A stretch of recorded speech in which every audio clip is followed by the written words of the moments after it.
The Good Old Grateful Deadcast, the official podcast of the Grateful Dead. I'm Rich Mahan with Jesse Jarnow, exploring the music and legacy of the Grateful Dead for the committed and the curious. Ladies and gentlemen, continental travelers, welcome back to Season 5 of the Good Old Grateful Deadcast. I'm your co-host, Rich Mahan. Thanks for coming along on this journey as we time travel across the pond to 50 years ago and travel with the Grateful Dead on their historic Europe 72 tour. We are bringing new episodes of the Deadcast to you weekly this season. Each episode will cover the shows that took place on the Europe 72 tour 50 years to the week after they happened. Visit us at our website, dead.net/deadcast, and explore the extra materials we have for you to devour for this episode. In fact, we'll be releasing a daily dose of Europe 72 ephemera during Season 5 for you to sample, so there will be new content for you on the regular.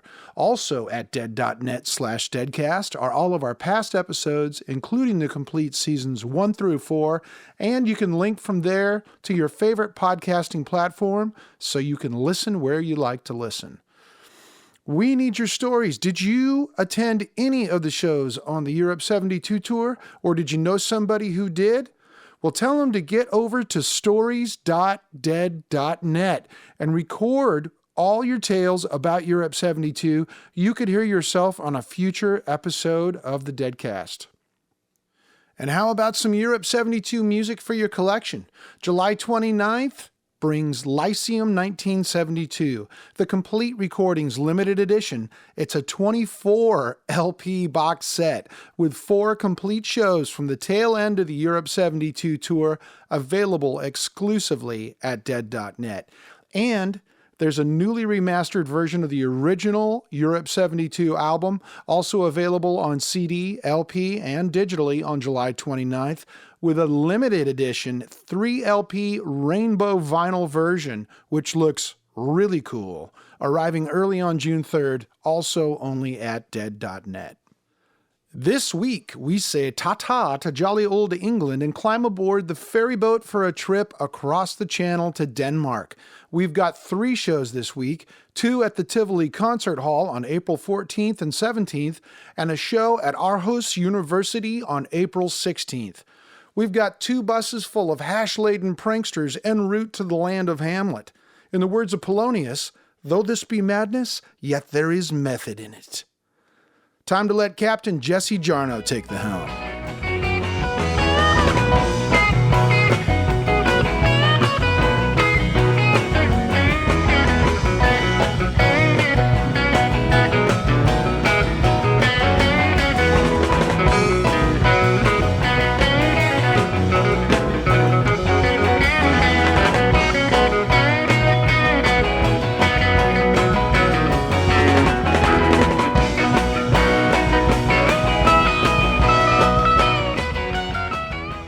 The Grateful Dead arrived on the continent on 13 April 1972, making landfall at Esbjerg, Denmark, after taking an overnight boat across the North Sea from Harwich. Tour manager Sam Cutler. We went famously from England to Denmark with 2 buses. One was an English bus and one was a Danish bus. 52 people split between these 2 buses, and we arrived at the port off the ferry in Denmark, and the Danish police, customs or whatever, said, okay, everyone's got to get off the buses. So there's a famous picture of it, actually, of everyone standing kind of somewhat forlornly on the dock side whilst they searched the buses. And Sven, our Danish bus driver, very straight, he came over to see me looking very worried. We'd been there for an hour or so, and people were getting all fed up, and it was cold and all that. And he goes, the customs man said, the bus smells of hashish. So I, of course, went, no. Ridiculous. Of course not. How could that possibly be, you know? We used to have this thing that we used in hotels. It was called osium. It was in a little kind of bottle, a spray. You sprayed it. And it was actually designed for people who were being sick, you know, who were vomiting. It was designed to cover the smell of vomit, right? So I had several of these, needless to say. So I told Sven, the bus driver, I'll go and check, I'll sort this out. So I went on the bus, and there's all the customs guys searching under seats and all that shit, So I walked around going, everything all right? Yeah, alles good? Squirt, squirt. Alles good? Squirt, squirt. Squirting osium as much as I could everywhere. Anyway, that was all good. In the end, we were all let back. They checked all the passports and all that shit, and they let us all back on the buses, and off we went. And I was like, and I wonder where did they put the fucking hash? Where was it hidden? And it was hidden in the curtains. The buses all had curtains, right? And so you used to gather the curtains together like that, and then they'd have a strap round them, that kept them together. And that's where everyone put the hash. And the stupid customs guys never found it. So that was 1-0, 1 to the Grateful Dead, 0 to Danish customs. There were at least 2 Americans following the band on the entirety of the Europe tour, a pair of young filmmakers, John Norris and Sam Field. Later that summer, they would be 2 of the primary forces behind the Dead concert film, Sunshine Daydream. Both are sadly no longer with us, but I interviewed Sam in 2014 for my book, Heads. It was John Norris and I, and it was John who was the instigator of the whole idea to film a concert. And they decided they needed to study the band in action, so they headed off to Europe. They knew we were there and why we were there, and welcomed us. And so there were ferry rides that we all took together from England to Denmark, for example. And sometimes we were on the bus, sometimes we were off the bus, but we didn't stay at the same hotels. I'll put it that way. We hit them all, except there was one show in Bremen, Germany, which I think was at the place called the Beat Club, which was sort of for television only, and it was done in a studio, and there was no audience, and so we were doing something else that day, or felt it was okay to miss that. And even though the Radio Luxembourg one was also done in a studio, there was at least a few other people there. But no, we hit them all with the intent of doing that, and actually did miss one that turned out to be okay. Well, I don't think Europeans were hip to being on a tour, following a tour, and I really don't think there were any other Americans that were really doing that either. There was nobody that I remember seeing more than once, or in more than one town. There were some people who did go 2 nights in a row, in Paris or whatever that we saw, but not from town to town that I can recall. If you're an exception to this rule, or even if you just saw 1 or 2 shows, get in touch with us at stories.dead.net. We've heard rumors about a pair of German brothers, Hartmut and Volker Koletzko, who did all the shows on the continent and later became friends with Dick Latvala, but we've been unable to find them. Volker, Hartmut, are you out there? I wish I'd asked Sam Field more questions about the Europe shows, and many other topics. The band hit the continent in a cloud of expectations, both theirs and the continent's.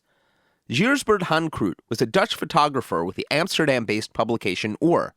He met up with the band in Copenhagen and would photograph them in a most unexpected location. I used to be a freelance photographer, working for a bi-weekly music newspaper called, in Dutch, Muzikant Oor, which is ear. I had an assignment for doing, I was kind of their first photographer. I did everything what happened, which was a lot.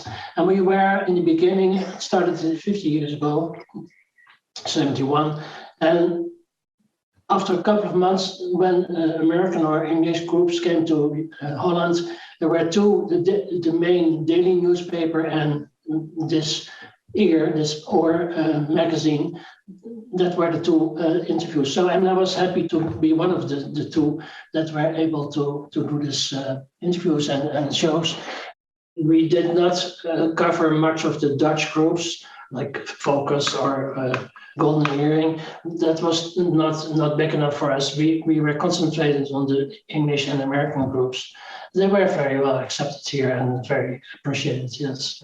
We took the train to Copenhagen, to cover the show. And that is quite often was a couple of weeks before they would play in Holland, so that they could publish the story, the review, and the photos of the show.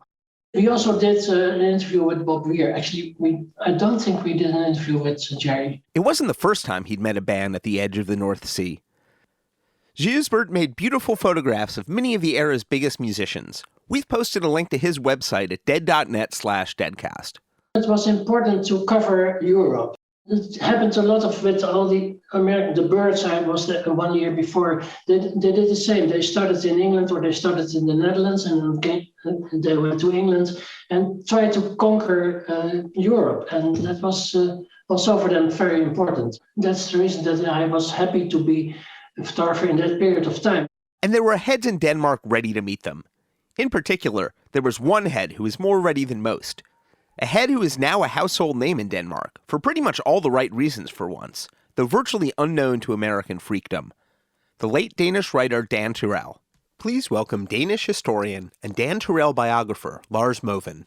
Dan Turèll was a very special character in a Danish context. I mean, he was very, very well known in Denmark for a number of years, especially in the 70s and the 80s.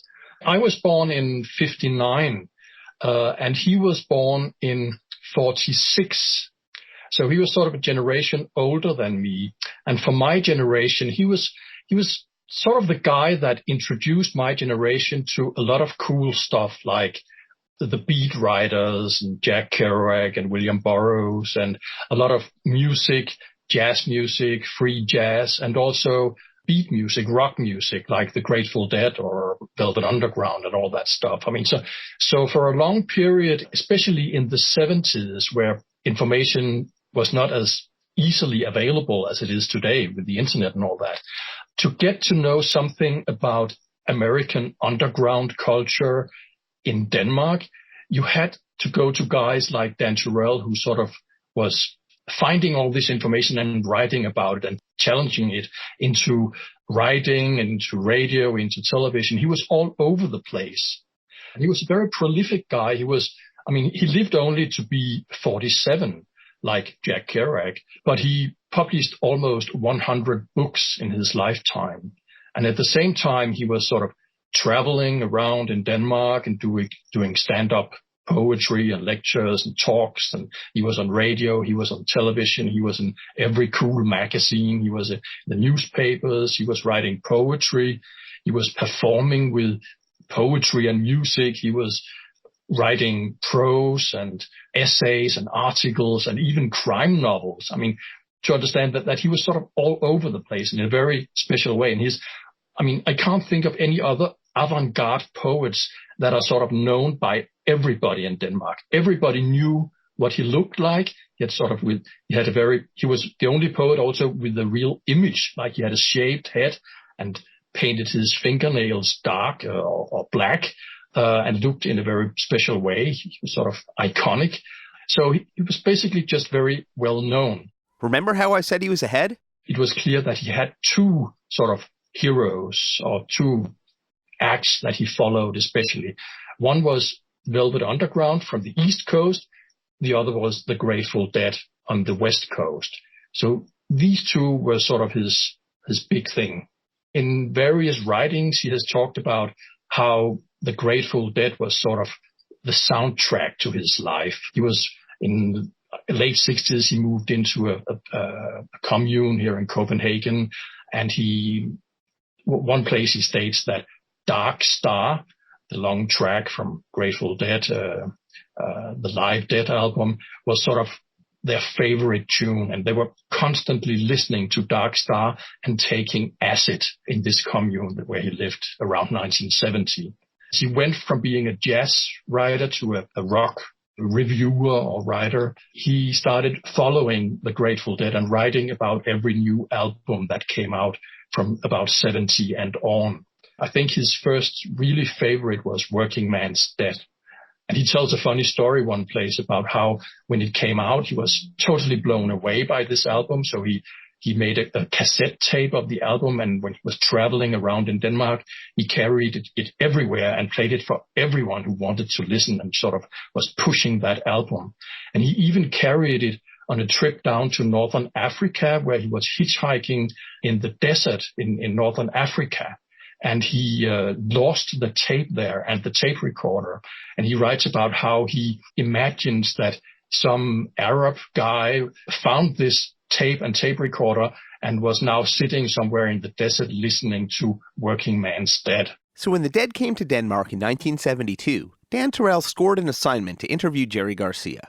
It's for a music magazine, a Danish music magazine called MM, just the letter M twice, MM. They were staying in Nyhavn, a place close to the harbor front in Denmark, in Copenhagen. Nyhavn basically means new harbor. Today it's a very touristy place. Back then it was a little more rough, you could say, a place with sort of seedy bars and sailors and not a too safe environment, but a very, you could say, a very colorful environment. It's not very big. It's like one block on St. Mark's Street in New York or something like that. Quite a small area. In one piece of more autobiographical writing, where he tells a little anecdote about the meeting, he's talking about. I mentioned before how this place Nyhavn, where the interview took place, is not very big, and one place he writes about how amazing it was when the Grateful Dead arrived with their entourage of, I think, 40 or 50 people that were traveling with the Dead at that time. And they sort of arrived to this place, Nyhavn, and they were all over the place, and they completely changed this little part of Copenhagen into a small Haight-Ashbury type place. It was a big deal for Dan Turèll to meet Jerry Garcia. I think it was one of the first sort of his big American heroes that he met in real life. I have a feeling that they hit it off quite well, which was not actually the case in all the meetings he had with American musicians or writers. But with Jerry, I think it went quite good. And maybe because Jerry was, as I can read from the things he wrote about it, because Jerry Garcia was such a relaxed guy, and they could smoke some joints together and just hang out, and it all seemed to happen in a more relaxed atmosphere, which suited Dan Turèll well. So I think that also reflects on the content of the interview, that they actually hit sort of the same wavelength there. It's a fascinating conversation, and with Lars's help, we've posted a retranslation back into English at dead.net/deadcast. The original tape seems to be long since gone, so the conversation went from English to Danish and back to English. They speak about the power of music as a form of communication all on its own. The language is getting so weird, Garcia observed. English is being wiped out by television politicians. All these words and statements, generation gap and alternative culture, media expressions, and all that shit. The language finally becomes meaningless. It was published very soon after, a couple of weeks after or something like that, in a quite nice layout in the magazine. Also, the cover of the magazine was also referring to that interview. So Grateful Dead sort of had the full cover, the front and the back cover of the magazine. It was definitely something that meant a lot to him, because he mentions it in later articles also, when he writes about the Grateful Dead or Robert Hunter or whatever he writes about. Then he goes back to that meeting in 1972. After the interview, they went over to Tivoli with Jerry Garcia and Phil Lesh, the bass player, and were hanging out there while they were doing sound checks and setting up the equipment and so on. And at that point, they were still smoking joints together. He tells about how at some point at Tivoli, while they were waiting for the day to pass, so it could be evening and the concert could begin, they were smoking a joint with Phil Lesh. And Dan Turèll was sort of just throwing, when it was half smoked, he was throwing it on the ground very casually. And Phil Lesh got completely paranoid and sort of went down on the floor and looked for it and picked it up and destroyed it and put it in a small matchbox that he had in his pocket and said, "Oh, you can't do that. We will all have to go to jail, and it's very dangerous, and people will find out." And Dantrell and his friend Peter Bundgaard, who he was doing the interview together with, they were just laughing and saying, "Oh, come on, this is Denmark. I mean, nothing will happen. Just relax." And Phil Les said, "Paranoia strikes deep." And then he left with a joint to sort of put it away somewhere. Bjørn Lindstrøm saw the Dead for the first time on the 1972 tour. I lived north of Copenhagen in a small town. We went to Copenhagen and bought American comic books, Zap Comics and BC and The Wizard of It. We studied that closely, so we were sort of into that culture. We were reading them in English, so that's a great education, really. Learned all the dirty words from the underground comics, that's for sure. Bjørn's friend Francke was another burgeoning music head who saw the band at Tivoli. There were Danish bands. We had Burning Red Ivanhoe, and we had Culpepper's Orchard and stuff like that. Young Flowers playing cream-like music, blues, hippie music. The band that I was most into at the time in Denmark was called Savage Rose. Dear Mr. Harvester, what's in your bag? Solitude and death.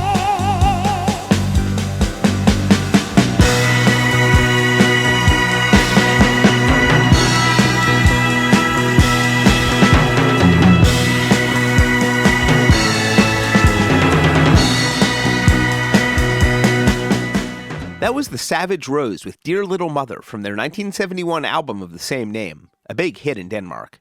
You would sit on the floor with your legs folded, and hash clouds would be overhead, and it was amazing. And we had Icelandic sweaters and smoked pipes, and very intellectual, lots of hair. We were also very much into British music because they were more frequent visitors to Denmark, being so close.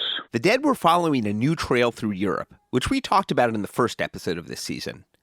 A few other acts were ping-ponging through the same venues as the Dead that spring. Leonard Cohen about a month earlier, and Captain Beefheart and the Magic Band, often within days of the Dead, as well as Uriah Heep and the post-Jim Morrison Doors. Across the street from the Copenhagen Central Station was Tivoli Gardens, an amusement park built in 1843. And in the middle of Tivoli Gardens, Tivoli Concert Hall. So it was a regular destination when we were kids with the grandparents and so on, the amusement park. And the concert hall is in the middle of the amusement park, built for classical concerts originally. Bjørn was ready for the show. I copied the Skull and Roses logo onto a piece of cardboard cut up as a circle, and stapled it on the back of an old military jacket. And that's what I was wearing. And Hans was definitely ready. I was celebrating spring and some friends in the park, and had a few large beers before I came. Suddenly remembered I had to be in Copenhagen at 8. I managed to get there on time. So we met just outside the hall and we strolled in. It's a beautiful hall at Tivoli. Eventually, as the band came on and burst into Brother, and then we were rolling.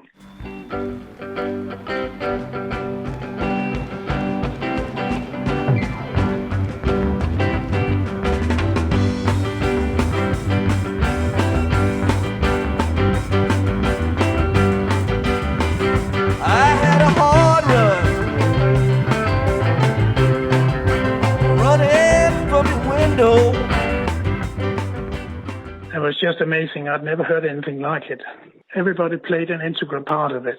They played off each other. It was so different from any other band I'd heard. The band that took the stage on 14 April was a hungry band. What it's really down to is a kind of shared vision thing, that everybody's really on the same page and getting high in the same way, which we all did before every gig. The band and crew would get high together, a little microdose, and go out there and do it. One of Gijsbert's great shots of the Dead was of just such a moment. The band sitting around in a circle backstage with Sam Cutler, John McIntyre, Steve Parish, and somewhere hidden from the lens, most likely a joint. We've posted it as part of our daily dose on the Dead's social media. Where's the joint? It looks to me like Sam has just passed it to Phil. Sam's coughing. Phil is smiling, perhaps a little guiltily. They wanted to do a good show. And as you know, also here they played 4 hours, which is extraordinary. And that was hard also for them, hard working, and tried to do as best as they could. And they did. Grateful Dead archivist and legacy manager David Lemieux. The Copenhagen show, it's, to me, one of the brightest shows on the tour. Sometimes I see concerts, Dead shows in colors. And I think, well, like Newcastle, I think of a crimson, dark, red. Whereas I look at the Tivoli, the 414 show in particular, as a rainbow. It's such a beautiful show, start to finish. I think the brightest, I use the word bright. I feel like it's the brightest show on the tour, where from that opener, it's so pleasing and uplifting and positive. In 2011, to celebrate the impending 40th anniversary of the tour, David assembled Europe 72 Part 2, which includes a quartet of songs from this show. Europe 72 Volume 2, for instance, opens with a terrific version of Bertha. Really wonderful Bertha. That had already opened up Skull and Roses. So I don't even think a song like that was given consideration because of that.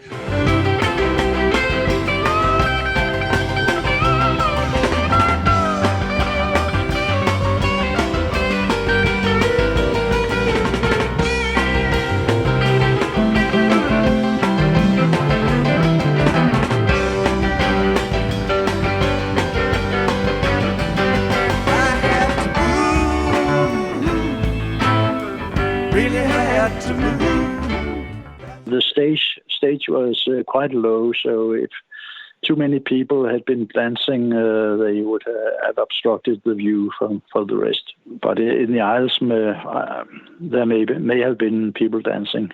We were in seats about 1/3 back from the stage.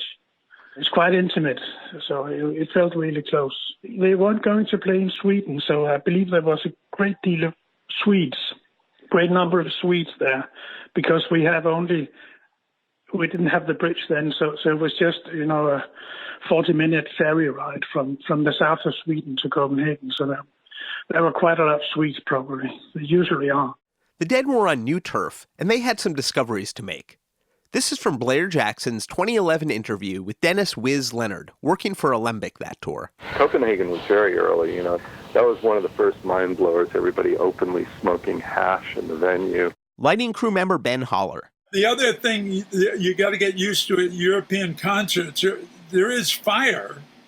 Oh boy, but what it is they don't have a lot of pot, or at least didn't at that point. They have a lot of hashish because it's smaller, easier to take. And so you'd be standing there on the lighting thing, and all of a sudden the 3-foot tall thing of flame would come up. Your thing that you show off in Europe is your cigarette lighter. And you have this 3-foot thing of flame that you then burn some stuff off the hash, and you can scrape the hash into a bowl or make it into a cigarette. And so there was flames jumping everywhere all the time. It was a little unnerving to begin with, and then I realized what it was. And then it was quite spectacular. I'm sure it was great from the stage, because you just whoosh, whoosh, in the audience. It was the Dead's first real show in a non-English speaking country, besides their spontaneous pool party in France the summer before. And pretty early into the evening, the band reached their first communication barrier. Hans Frank reports. People started clapping after the first numbers.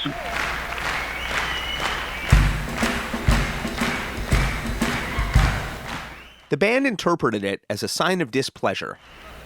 See, you know what? We're gonna keep on playing. You don't have to clap like that. But you can if you want to. If you want to clap, go ahead. Go ahead, get it on, but we won't do one in that tempo, necessarily. You can if you want to, but you don't have to if you don't want to. You can do whatever you want. Don't get sucked into it now. But Hans says it was a sign of sheer approval and enthusiasm from the Danish crowd. It was spontaneous, sort of. We are going to be part of this. We're part of this music. They're playing the music to us, and we want to give something back to them. It led to the first of the tour's language checks. Front row, can The front row was completely occupied by American GIs. I don't know if you know this. A large rotating number has been stationed in Germany since World War II, the end of World War II. And they gave the rest of us a taste of how a typical Deadhead audience would react, whistling and cheering at every opportunity.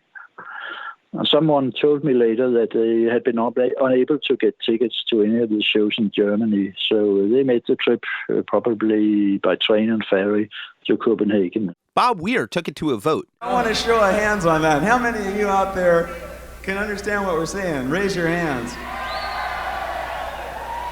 Not very many. But Bjørn thinks the vote wasn't quite reflective of the room. I think it was more than a few. I think it was unfair the way he concluded. We all have English in grammar school from the age of 11 or 12. We understand English quite well.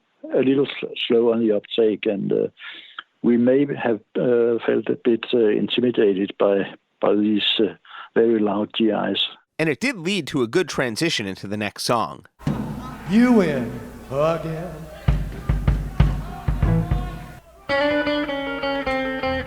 The news is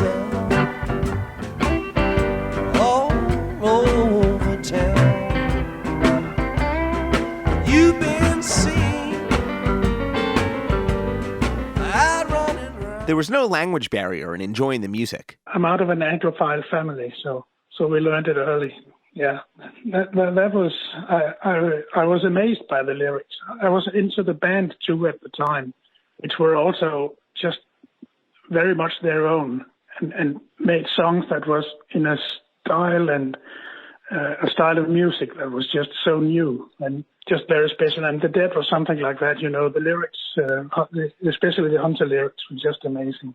And of course, everybody loved Pigpen. Especially Pigpen. It was great having the chance to hear Pigpen live. Many people in the U.S. never got to that or got on the bus too late, but it was a great performance by him. In Europe, though, first sets would often begin by alternating between Garcia, Weir, and Pigpen. Pigpen was an extremely present part of the tour. Europe 72 Part 2 includes perhaps the canonical version of Chinatown Shuffle, an original song by Pig debuted at the end of 1971. Take it, you can have it. What I got, baby, I can't hold. And if you got the secret, tell me how to build a mold. And I can handle your problem. Don't try to handle mine. I'll get yourself a shotgun, a pocket full of shells, and we can wide away the time. Played nearly every night of the tour, Chinatown Shuffle was a fixture of the band's early 1972 set lists, and surely would have stayed with the band had Pigpen's health not taken a turn. In some ways, it might qualify as a lost Grateful Dead song, not officially released until the 1999 So Many Roads box set, which used the version from Rotterdam, later down the road, though plenty of tapes circulated long before that. Back in ye olden days of the 1990s, this show from Tivoli was one of my very first Dead tapes, and where I heard Chinatown Shuffle for the first time. Our friend Sully, the keeper of the Pigpen archive, shared an early draft of the song with us. Pigpen originally titled it Shotgun Song, giving it slight overtones of urban self-defense. The vibe survives, a subtly honed song perfectly fit for Pigpen's menacing stage persona. He was only getting better. Get it right, do it nice, and if you make a mistake, pay for it twice, and if you need it, you got to have it. I'll get yourself a shotgun and bring it back. Whoa, look up the wall, you know you gotta crawl. Before you start crawling, be ready to fall. And if you fall into my direction, don't expect no help at all. Go on. And by the second set, the band was sufficiently warmed up to record a keeper version of another song for Europe 72, LP2, Track 1. In jazz parlance, this is take 3 of Brown Eyed Women.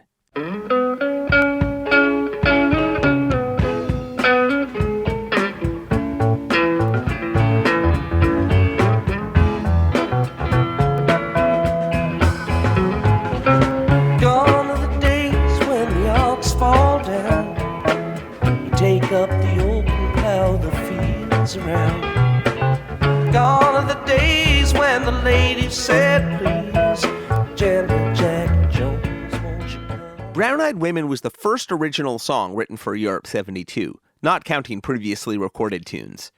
It was written in the summer of 1971, just after the band finished mixing Skull and Roses and Jerry Garcia recorded his solo debut, and just after Garcia and Robert Hunter finished 2 years of cohabitation in Larkspur, along with their respective partners.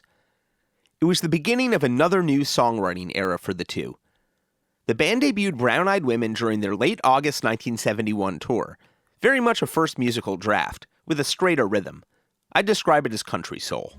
Gone are the days when the ox broke down and take up the yoke and have the fields around.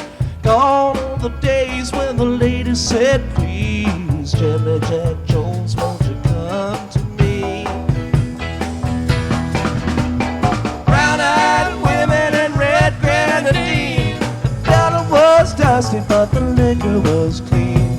Sound of the thunder when the rain pouring down, and it looks like the old man.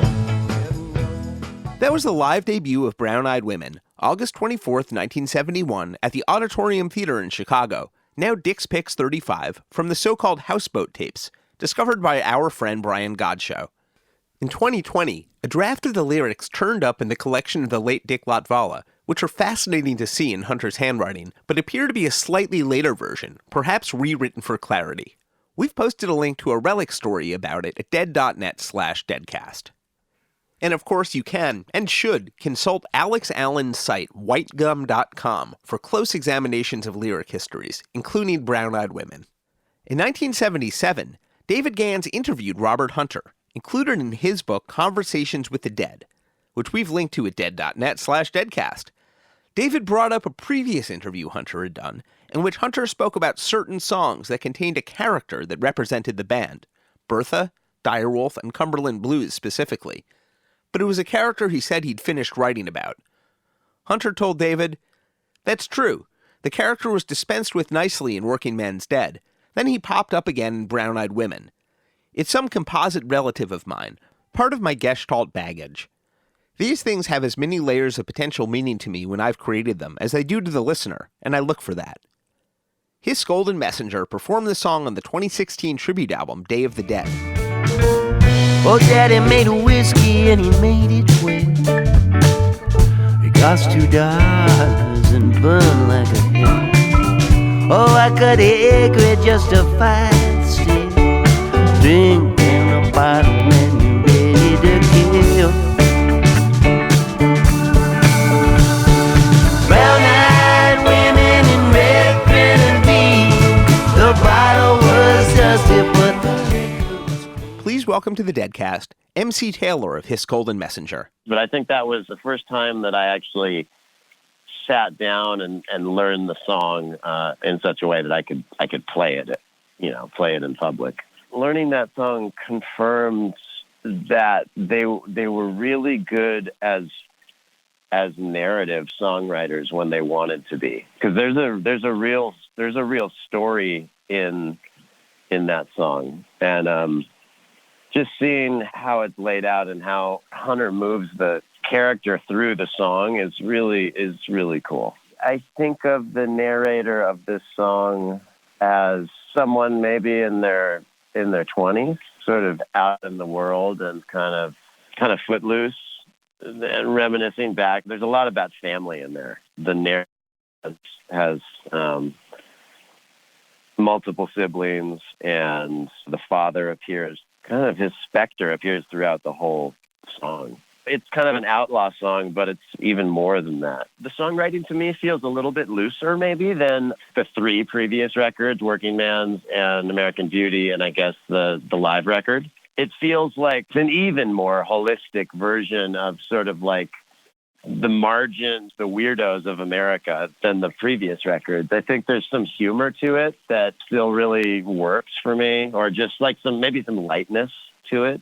And it's just like a compendium of vernacular American knowledge in the words. Like I always think of it kind of alongside Harry Smith or like Joseph Mitchell's Up in the Old Hotel, if you know that book. It's like the same sort of same sort of feeling. Once the song was reintroduced into the band's repertoire in later 1971, it stayed there through 1995. Though it got slightly scarcer by the late 80s and early 90s, it never disappeared for more than a few months. Like some other Dead songs, it's got some unusual songwriting turns. Just like the song's lyrics represent an emotional return to home, so does the chromatic lick that appears throughout the song. Let's go back to the beginning.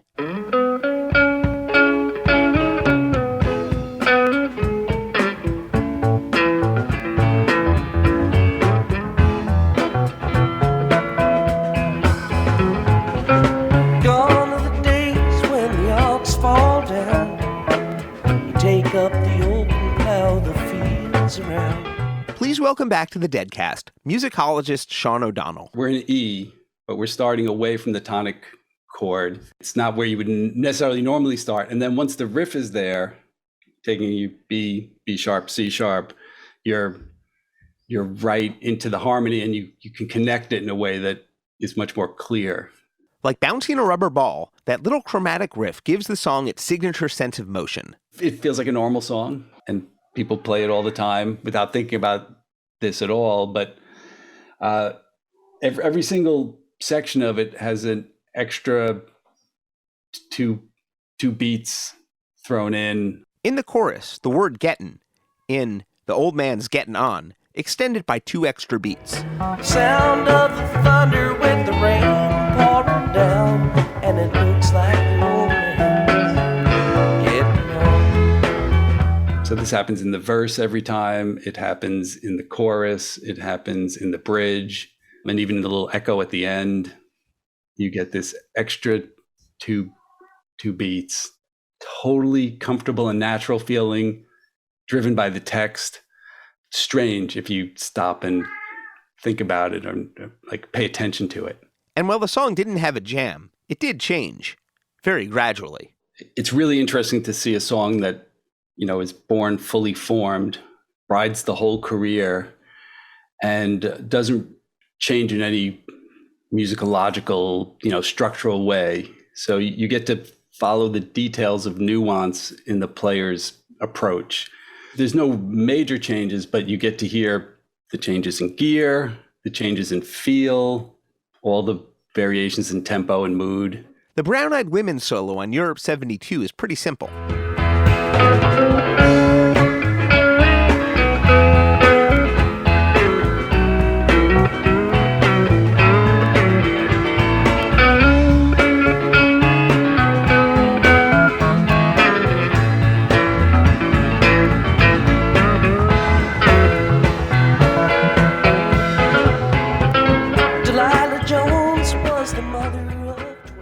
It's the fully formed structure where you're staying very close to the vocal line. And so that's where it lives at the very beginning. It's kind of like he has to live with the conversation for a while, where he has an idea and he keeps it close, very much in the line of bluegrass playing or jazz playing, where the head is the head and you stick to it best you can. But as he gets more and more comfortable, he's a talker, that's kind of how I imagine it.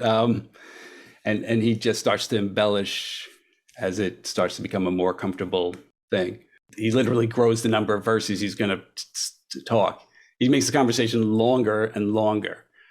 So they stick with one verse all the way through the hiatus, but the solos get fancier and fancier across that arc. By 73, they're already decorated, in a clearly decorated way, and they're starting to get fairly well embellished by the hiatus. And then when they come back, it starts off in a one verse version, but by the time you get to May 77, it's three verses already, and quite more verbose.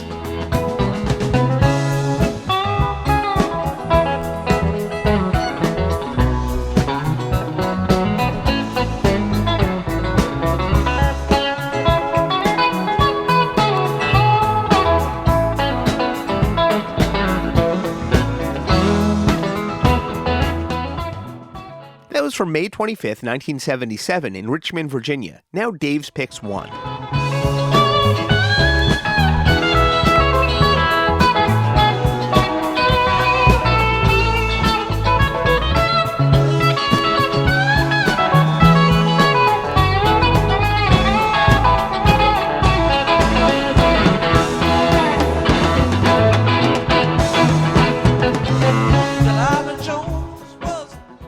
the melody still remains the anchor. So you could still hear clips of the sort of vocal rhythms in the playing. But what he does is he opens up the range a ton and has an arc to the whole solo. So there's what would be the normal embellished version of the earlier periods the first time through.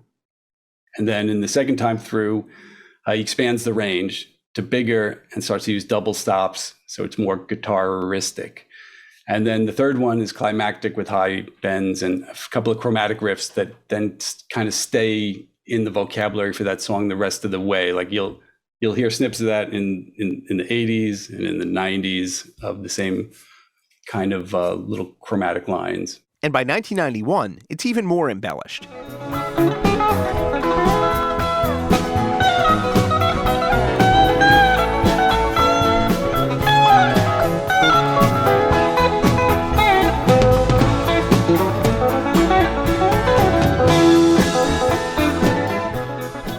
This is a version from June 17th, 1991 at Giant Stadium with Bruce Hornsby on piano, now the release Saint of Circumstance. First, Vince Welnick jumps in.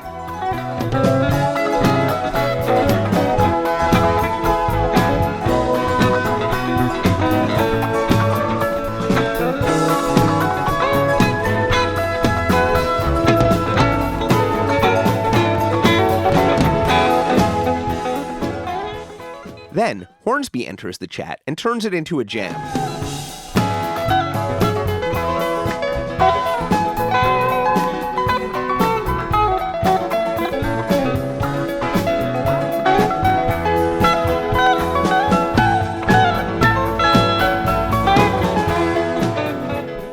Before Garcia cedes to the piano player entirely.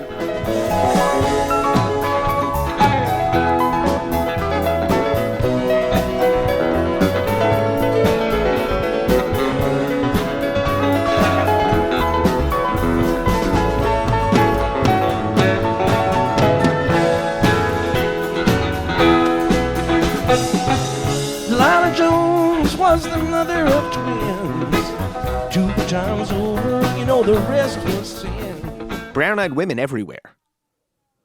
One other song event we'll note from the 14 April show, directly following the canonical version of Brown-Eyed Women.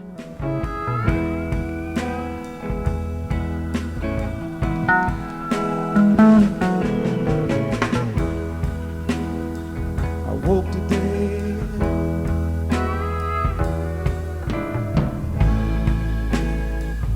Felt your side of bed.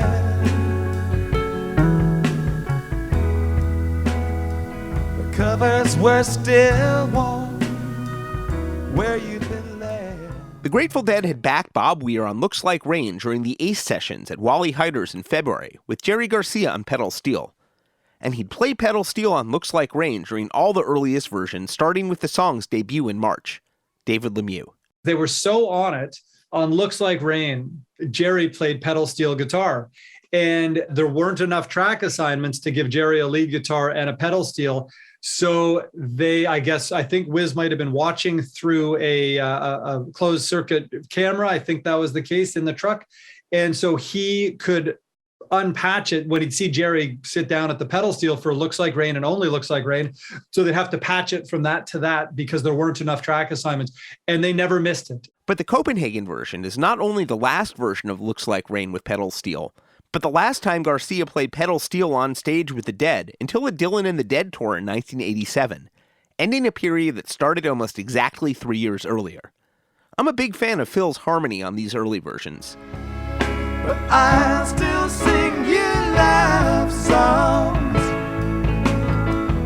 written in the letters of your name. And brave the storm to come, for it surely looks like rain. And then it was time for the main event.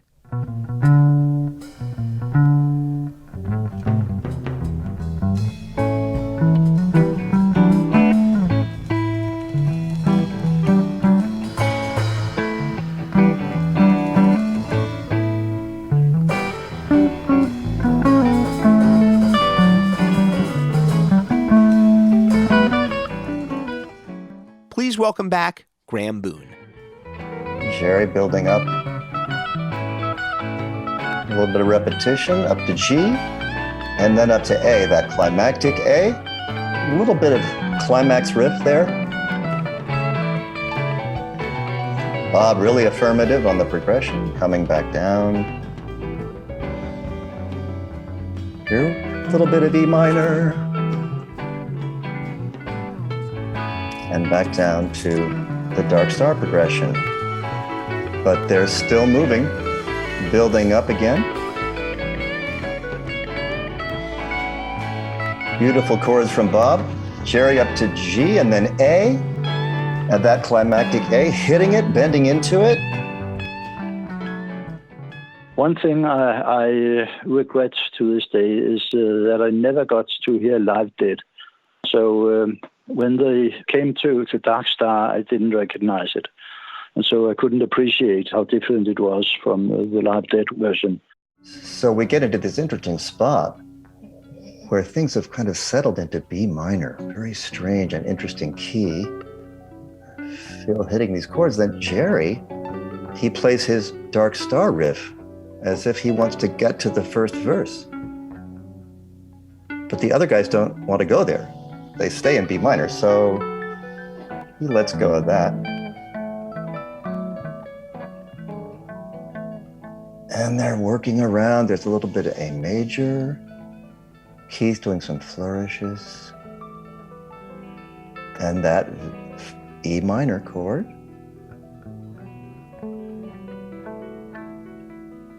And then Keith gets into these interesting flourishes.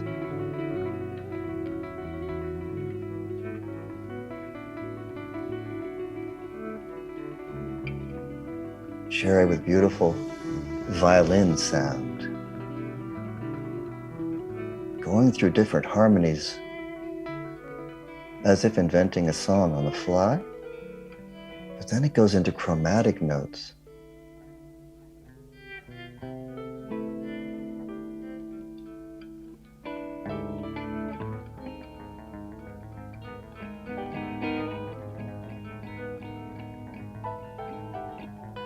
Everyone's exploring those sharps and flats.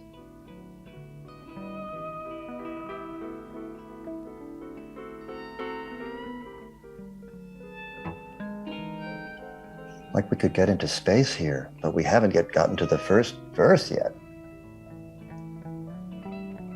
And then a beautiful landing on A major. No. Is this going to be Don't Let Your Deal Go Down? Just a little hint, maybe? With that mixture of the A and the E minor together. Beautiful preparation for what? The Dead's disco ball continued to blow minds in Europe. I remember a great Dark Star, and they had this huge glass ball under the ceiling, slowly rotating and the lights coming on. That was amazing. We were taking places.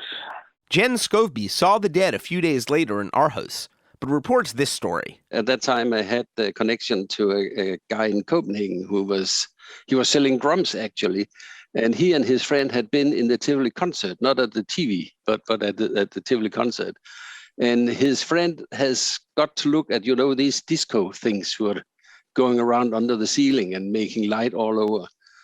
So when he has been looking on that for 5 minutes, he simply had to go out. He couldn't stand it anymore. And then Jerry gets into this long riff that he repeats many times.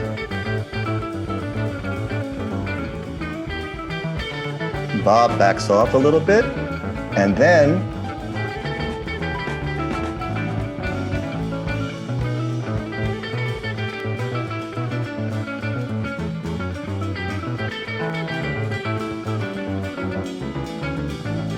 listen for Bob. There it is. Mind left body.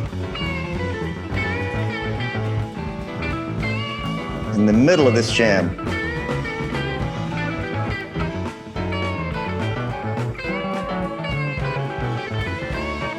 But Phil doesn't want that.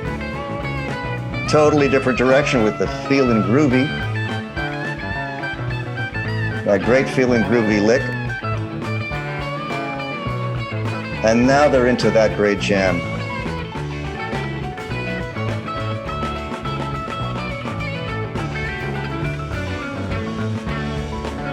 And then every once in a while pausing to just hang out on a D chord and then going back to the jam. This reminds me of Dylan's All I Really Want to Do. I ain't looking to compete with you, beat or cheat or mistreat you, simplify you, classify you, deny, defy, or crucify you.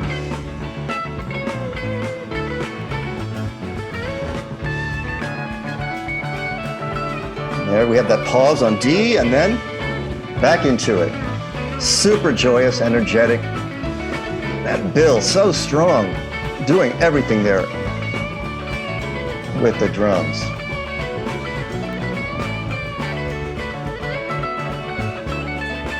And listen to Bob's comping. So much energy from everybody in the group.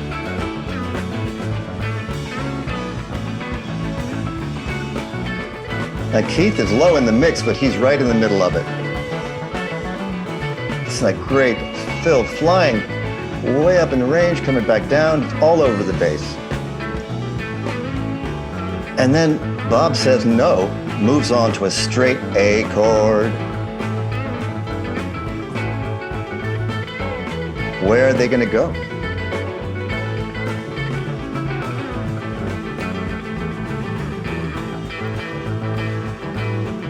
Everybody on A. Super intensity.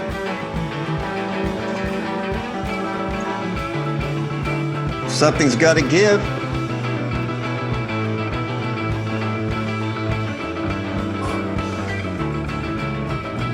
And why not? Back to feeling groovy.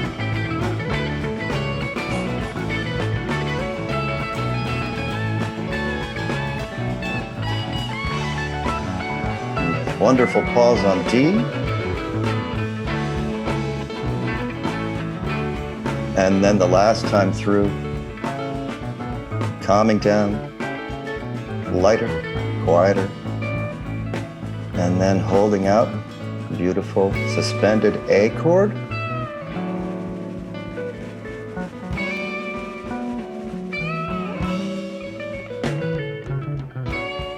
Here again, recalling a little bit of that "Don't Let Your Deal Go Down," but they don't go into that. That's true.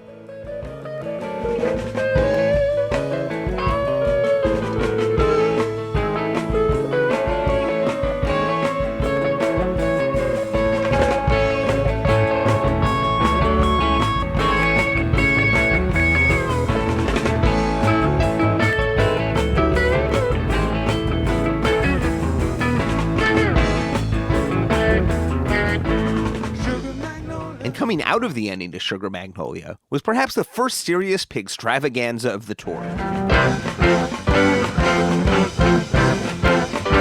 Well, I was feeling so bad. I found the doctor about what I had. Pigpen had done tunes on the first 3 nights of the tour, but wasn't quite at full strength. In Copenhagen, though, he didn't hold back. You know that love drive a man to drink, make a professor forget how to think. Too many strange things to your mind. Try to walk a crooked path and you find yourself on the straight line. What's the matter with you? I got you all turned around and messed up over. Yes, it was a freestyle so inventive that it inspired a full transcription in the first volume of the taping compendium. He was not the big fellow that he was in the early pictures. He was quite little and skinny and just stood there and belting out those raps. That was awesome. The jam even shifted into Pig's first original showstopper, Caution, with the band absolutely cooking.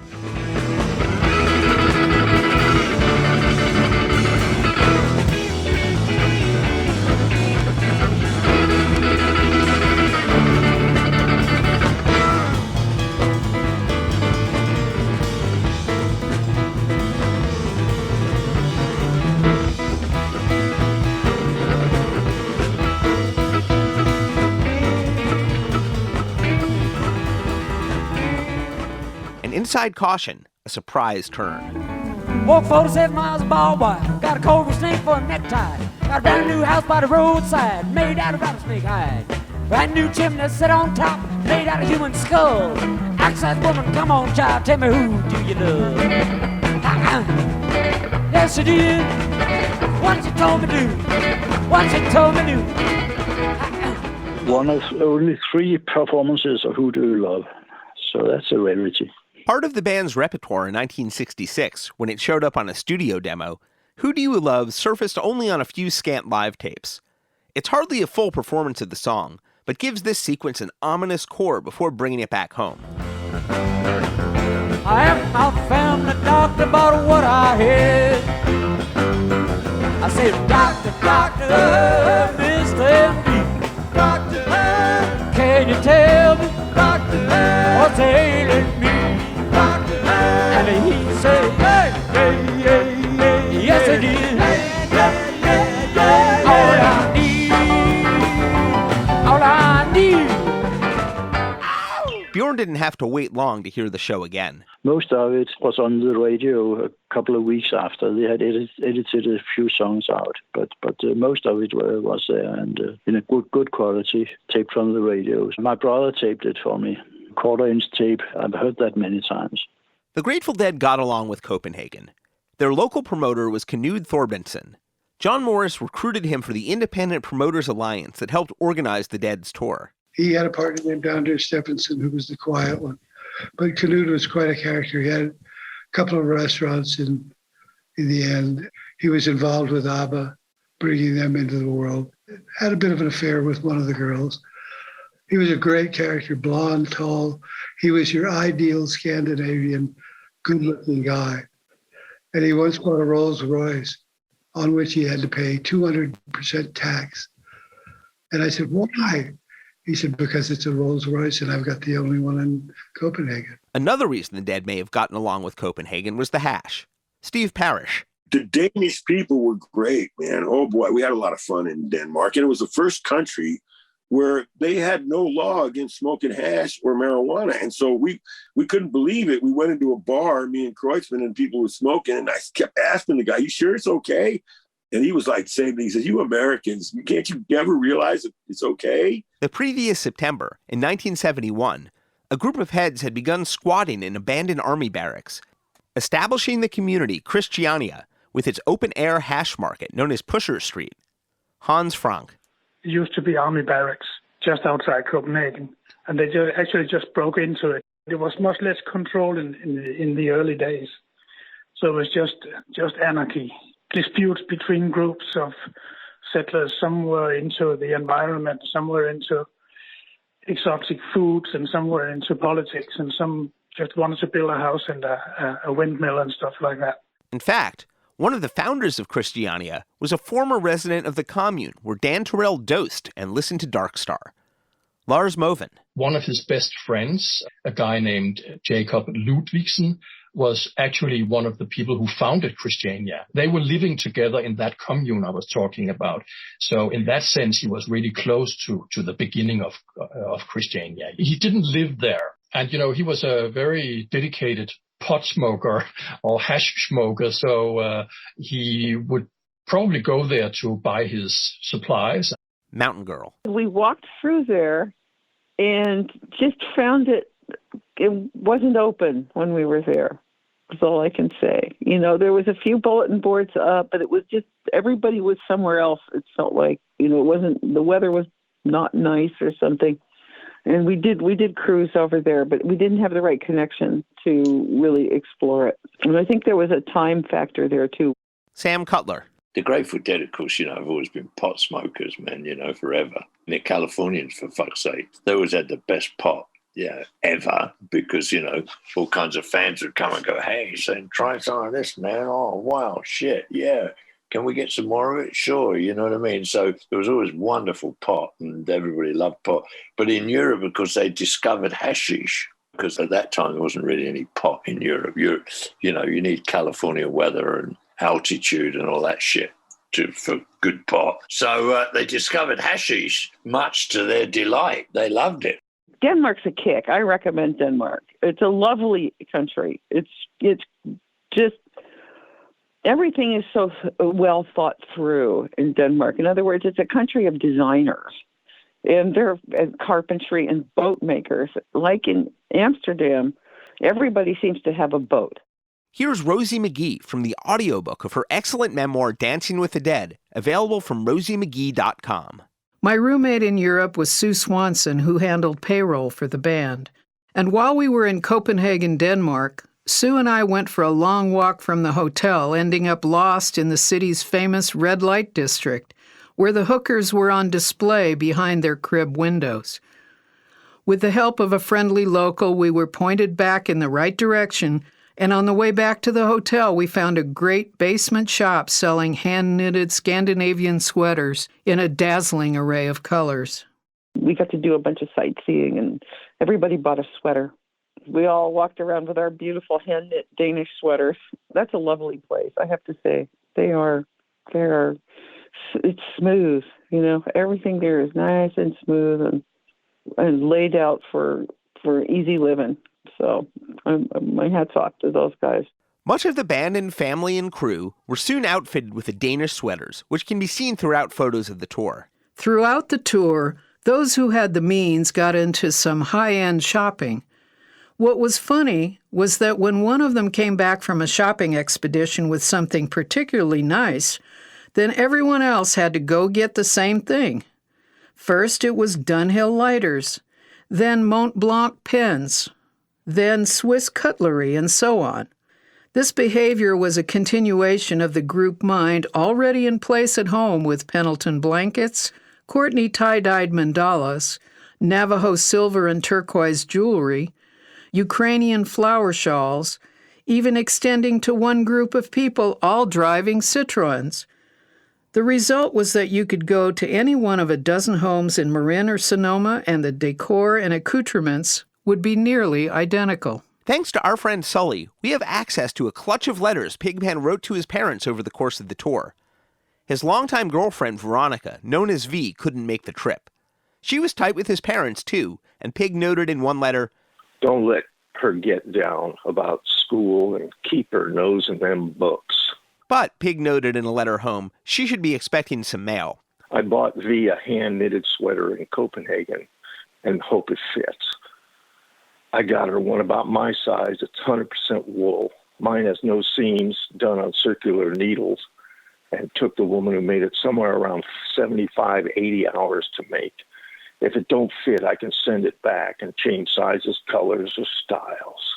One place the sweaters can be seen is photos of an excursion that Gijsbert Hanekroot documented the day after the first Tivoli Concert Hall show. There was a funny thing. They had one day off. I think they did 2 shows in Copenhagen. I covered one. And the next day they have a kind of day off. And they asked Jerry, join us we have a tour with this bus. And I remember him saying, "I'm a musician, I'm not a fucking tourist, I'm not joining you." But eventually he did. Alan Trist. There were visits to the island in Denmark where Hamlet occurred. I do remember that, the castle. That was pretty exciting, historically. Kronborg Castle overlooks the Sund, a body of water at the exact border of Norway and Sweden, and became Elsinore in William Shakespeare's Hamlet. Hamlet's castle by Denmark and Sweden, right on the border up there. Everybody was there, but they were suffering the slings of arrows of outrageous fortune, man. And everybody was getting all gloomy and down and moopy and mopey. And all of a sudden, everybody was Hamlet. Alas, poor Ulrich, I knew him, Horatio. He was a motherfucker worse than you, man. And everybody was like that, and it was getting kind of depressive. And so it's also the site of a beautiful and appropriately gloomy portrait of Jerry Garcia, taken by Gijsbert Hanekroot for the cover of the Dutch underground paper Or. Kronborg Castle in Helsingborg, I think that's Sweden. And that is at the seaside. I walked with him to the area, the location with the sea and about the photo, you call that pushed. I pushed the sky, the dark room. This is of course analog, and I had I used to work before I was freelance. I worked for a well-known photographer, and he learned me how to print photos, just with your hands pushing, and which is an important technique. And it's also a type of other well-known Dutch photographers use that technique as well, and I learned that from them. There are a lot of photos of him, but not so many portraits, and I think this is one of the better ones. You can purchase prints from Gijsbert's website, and we've posted a link at dead.net/deadcast. And then it was deeper into Denmark for the Dead's only university gig of Europe 72.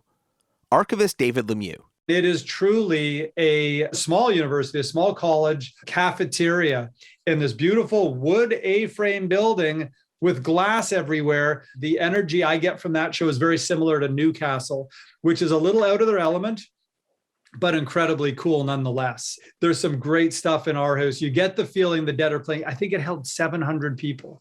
And this is at a time when the Dead could very easily sell out 20,000 seats in the United States. How did the Dead end up playing in a university cafeteria in Denmark? The same reason they played most universities back home. There was a budget to bring them. But the Stockladen wasn't just any university cafeteria. It was home to Aarhus's Studenter Jazz organization. Paul Lykke attended the Dead's Aarhus show, and starting in the 1980s was the university's official historian, writing the liner notes for this show in the Europe 72 Complete Recordings box set. It was established in 1964. It was the same year that Stockladen was built.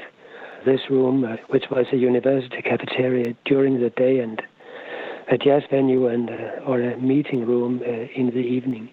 During the first years, there were Bill Evans Trio, Dexter Gordon, Dizzy Gillespie, Yusuf Lateef, Lee Konitz, Oscar Peterson, Don Cherry, Stuff Smith. Just to mention a few of it's the biggest names in jazz, of course. And then in the late 60s, when the interest in jazz ceased, then the club chose some rock and roll or rock names like Taste and Country Joe and the Fish, Soft Machine and Colosseum, for instance, and they all played at Stockladen. They'd produced shows by Jimi Hendrix and The Who a few years earlier at the nearby Velsby Riskov Holland, but didn't have enough advance warning from the Scandinavian booking agency, so Stockladen it was.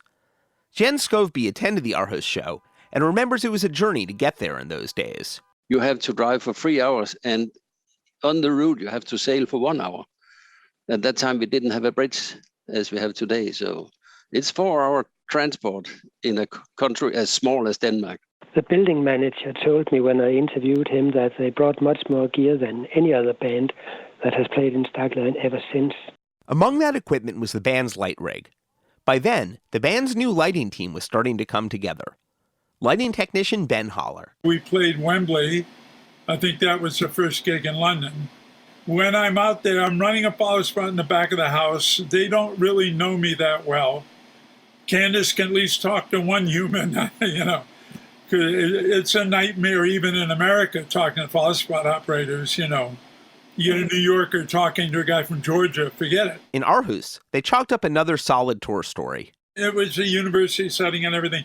We set it up. For some reason, it got done really quickly there, so we went to the cafeteria and we got in line, and Candace is so excited, and there's a carton of milk.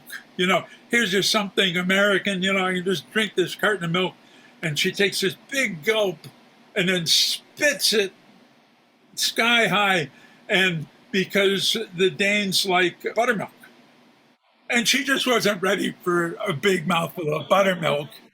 And it didn't say buttermilk on the box. It just said milch or whatever, you know. So the concert was a nice concert. It was one of those ones that I remember, and this happened a lot with the Dead. There's some of the stuff in Europe, in the big places, the show was all right. But I remember especially in Dijon, the show was magical. But it's in a little farming community. There are no critics there to see it. There's no, and as I recall, the show in that university was, again, nice. Maybe it just was, there wasn't a lot of pressure. Jen Skovby. It's Stockladen. It simply means a barn. If you saw the Bruce Springsteen film, you know how a barn is. And that means it was a very small cafeteria connected to the University of Aarhus. All the equipment from the cafeteria was there. There was chairs and tables and all that just stuffed into the side of the room. We'd never seen that much equipment before, so there was not much space on the stage. Like. I sat near the entrance, a long way from the stage. I think there were about 700 people, full capacity. And as I wrote in the liner notes, I had to sit on this cafeteria tray slide at least until the intermission. And there was these rafters under the ceiling, so people were crawling up there and sitting there. I think most were students from the university. I don't think rather many of them knew what they were going to hear. We have all heard Grateful Dead records or something like that, but I think none of us has never heard a concert like this where the band was connecting to the crowd as they did. It was simply a quite new experience to all of us. The critic that I interviewed, he told me that there was this very tight connection between the band and the audience. And well, he said also that there was no security at all. He was sitting up front and he noticed that there was this tighter connection between band and audience than he had ever experienced before. And he told me that it was like an invitation to the audience. I think most Dead concerts starts on a little scrumbling way, and then suddenly inside the band a machine starts and then it goes. And I think it started already in Sugary, and when they started up Sugary and it kept rolling, I think people were on it. Just one thing I ask of you. It's just one thing for me. Please forget you knew my name, my darling. Sugary, shake it, sugary. I think at that time, people normally came and took up their amplifier and their guitar, and they played a number, and that was that, and hello, people, and all that. Here, they simply mingled with the crowd in a way we never heard before. You know, people dancing and you couldn't walk around to the music, but you could slip and slide a bit to it. So it was like they simply put out their arms and hold us. It was so intimate.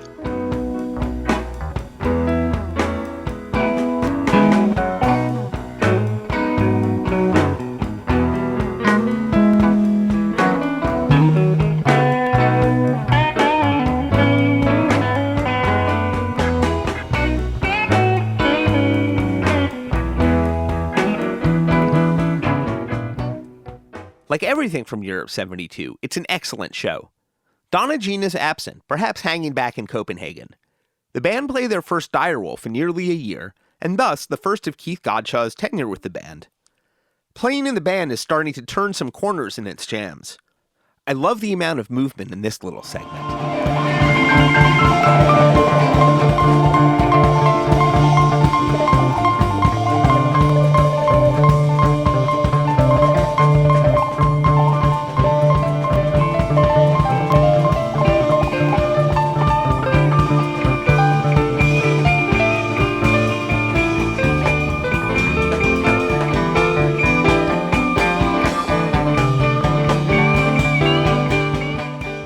I remember that I was a bit disappointed during some of the first songs in the first set, but later that night I became very enthusiastic about the music, especially, of course, the jam parts and the second sets. And I have been a fan ever since. Not a fanatic fan. I counted my records last night. I have about 180 compact discs and 25 LPs with the Grateful Dead. That's all. In the intermission at the concert in 1972, I think that about a third of the audience left. Simply, they think that they did not know the Grateful Dead, I think, and they thought that, well, we have had 2 hours now, it's time to go home. I think that was what happened. at that time. Of course, the second set, which is one long set, it was fantastic. There was a tremendous sound. And one of the things I remember very clearly was, of course, Jerry playing a Stratocaster, but that was Phil's bass. I think he was using Big Brown that evening. And it was so distinct, so clear, and so sweet and soft and everywhere. So that was fantastic. We've never heard anything like that before. In the second set, there's a long transition between Truckin' and the other one, with lots of little episodes like this.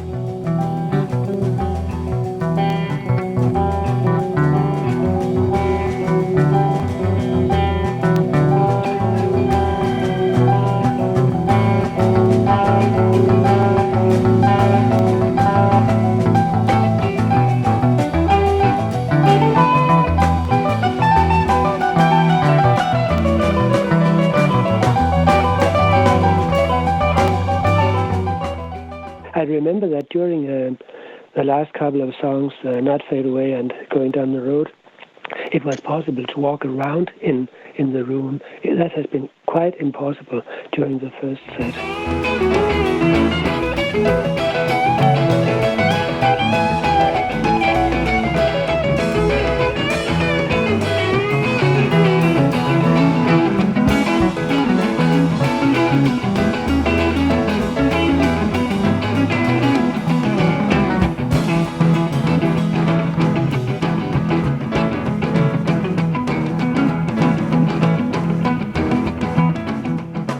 I think it was without comparison with anything else we've seen or heard before. It was quite another way to listen to a concert and to be with a band. We were talking about it for weeks after that. And I think for many of the people who were there, the album from the 72 Europe tour was their first way into the Dead. Thanks, Jens and Pill. And then it was back to Copenhagen for another legendary show. David Lemieux. They come back to Tivoli and play there again, this time with some TV cameras. And the vibe is very similar to 414 for the second Tivoli show. And add to that they're now playing to the cameras, which is fun. And I love that show too. This is important Grateful Dead music. This is important era. And to get to see that was very, very special. So I think the Tivoli is a wonderfully important document, similar to Veneta, where you get to see a China Rider transition, minus the cutaways of the dancers. But Dark Star, you get to see things that are important parts of the Grateful Dead sound. The cameras belonged to Danish national television, and it was a landmark event. The cameras were present for the first 2/3 of the show, filming for later broadcast, and in the middle, broadcasting live for a half hour on Danish television. One very young fan who was at the show was Lars Bennike. Lars is now the head of catalog for Warner Brothers in Denmark. It's the family business. His father, Olaf Bennike, was the contact point for the Dead in Denmark. My dad filled us up with music from when we were kids. He was the second in command of the local licensee of Warner's in Denmark. At that time, it was called Metronome. And he, together with a guy called Ben Fabric, who had a #1 hit in the States with Alley Cat, made this Metronome company in Denmark. And they made a deal with Atlantic, later on Warner, and then Elektra came on board. And he was kind of running the show when I was a kid. And every Thursday he brought home test pressings. And to me, it was like heaven. Thursdays were always heaven because that was, we picked, me and my bigger brother, we went through all the stacks of new music from Led Zeppelin to Doors to James Taylor, whatever. So, so I was hooked quite early on. And he took us to shows at the time. I remember we met, that was very early. One of the first one was Doors, where he had to give them some kind of a award. And then the Rascals in 1969, I think it was. It was because of Olaf Bennike and Metronome that Bjørn Lindstrøm was able to snag a recording of the 14 April show off Danish radio. And it was because of them that cameras would be at the 17 April show back at Tivoli. And the producer, Egmont Jensen, who interviews Jerry, he was a cool guy from Danish radio who was interested in music. And so he was a very good friend of my dad who promoted the records in Denmark. So they kind of hooked up and did TV shows with Randy Newman, Harry Chapin, Tom Waits, stuff like that. And that also included Led Zeppelin, Grateful Dead, and Doors. I remember the producer coming in privately in our home, and they were, I mean, we as kids were bummed to bed, but I know they stayed up very, very late. Maybe had some scotch or whatever they had, but they played records all night. And many of those nights, I'm dead sure that's where their ideas of doing recordings, or, you know, my father's knowledge of who was touring and who was doing this and that, and then trying to see if something could be worked out from there. Edmund Jensen interviewed Jerry Garcia following the band's sound check. I like this exchange. Yeah, you played a favorite of mine just a moment ago, Uncle John's Band. Right. What does that tell about them? Well, what does it tell you about? Well, you got me there. Right, but you like it anyway, yeah. Right? Okay, well, that's the way it is with me. I don't know what it tells about. All I know is I like it, you know. I like it. I like that place, wherever it is. I like Uncle John and his band, whoever they are. Garcia explains why the band's performances stretch over 3 hours. Basically, the experience we relate to is playing music and really getting off and really, getting high from it, and the audience getting high and everybody getting high. And on a really super night, that's what happens. And that's the thing that we basically try to do every performance. So we have long performance to allow ourselves the possibility, because we'd never be able to do it if we were doing like 45-minute sets and that sort of thing. We'd never do it. When we arrived at the hall, we went straight to backstage area, both for my dad to discuss with the TV people and so forth. And we had to meet the band and say hello. My dad had to. So we were tagged along. We went backstage, and there was a lot of people backstage. So I recall a lot of people, very colorful people. And it was very cheerful. And I was standing there some of the time alone, because my dad was mediating or talking to the TV production and the band, of course. But there over comes this guy grinning, having fun, big smile, and saying, "Who are you? What's your name?" and stuff like that. And 11 years I tried to explain who I was, and English is the second language in Denmark. So from the first grade you learn English, so there was no problem speaking to him. But he was he was very happy and cheerful, and as I remember. But there was this grin and this huge face, hairy face, I remember.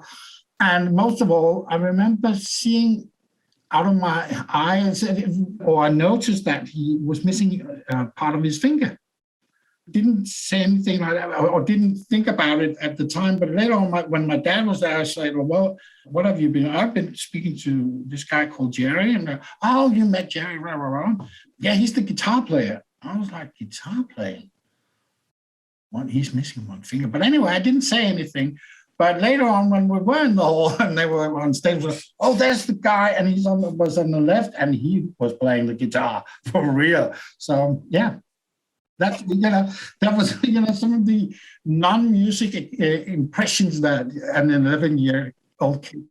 And tonight, the band do it again, playing the first 3-set show of the tour with over 3 hours of music. Though none of the music would make it to Europe 72, some pictures certainly would. It was an eventful night. Out in the equipment truck, the crew gave 3 stars to a number of performances, including China Cat Sunflower into I Know You Rider.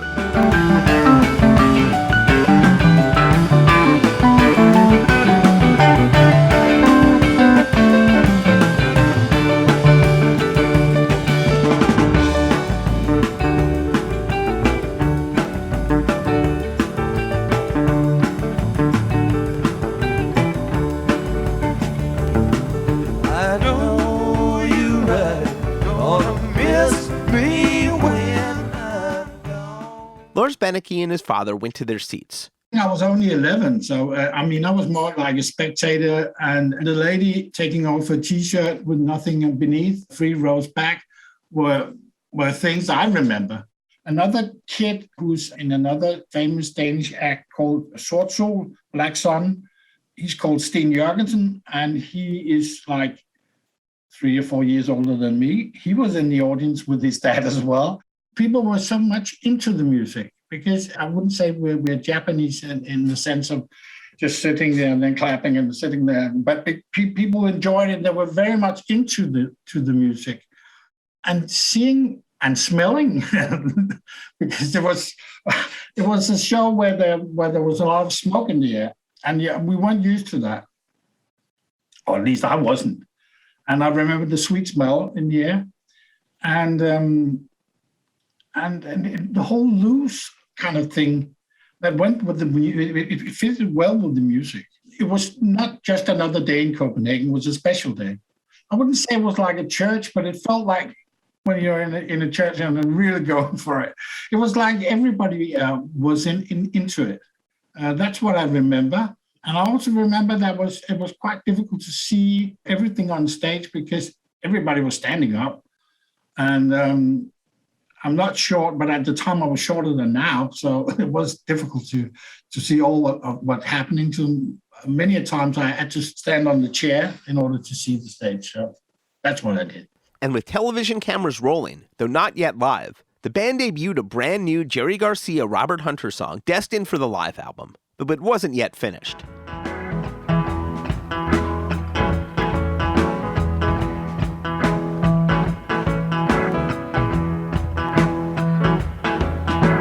Ran in a train ditch, caught on a limb. You know better, but I know.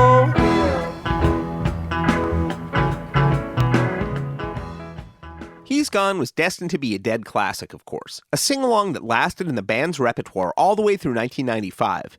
They tracked the canonical version in Amsterdam a few weeks later, the newest song on Europe 72. We'll dive more into it then. Like a steam locomotive rolling down the track. He's gone, and nothing's gonna bring him back. He's gone.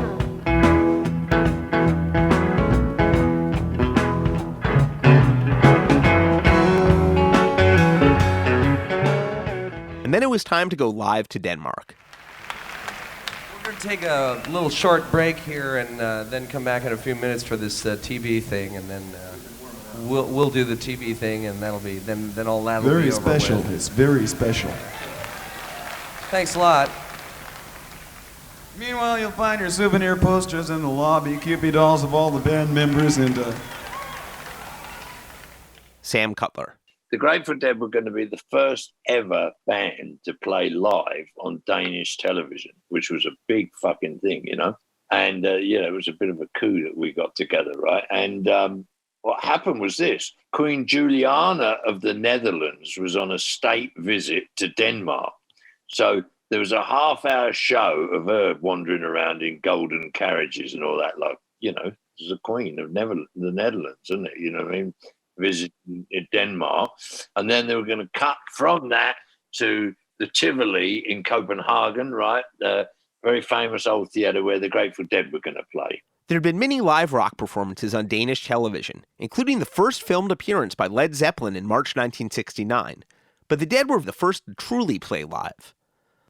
Lars Bennike's father helped organize it on the Danish end. I think that was one of the only ones I know about, because I would definitely have known if there were other stuff, because there were not any live transmissions from Danish television. We didn't have the gear for it. They weren't set up to do it. And when they did live transmissions, it was very seldom. It had to be from the royal family, or it had to be from, something spectacular event. Rock music at the time wasn't that spectacular. It was like, no. So it was definitely history in the making. So everything was set up. It was all happening. The band's on stage. It's all cool. I was outside where they had the outside broadcast TV truck with the Danish director. And, it's all going to, everything's getting ready. So we're like 5 minutes away. And we're about 3 minutes away from cutting from Queen Juliana's state visit to the Grateful Dead at the Tivoli, like a very, very tense moment.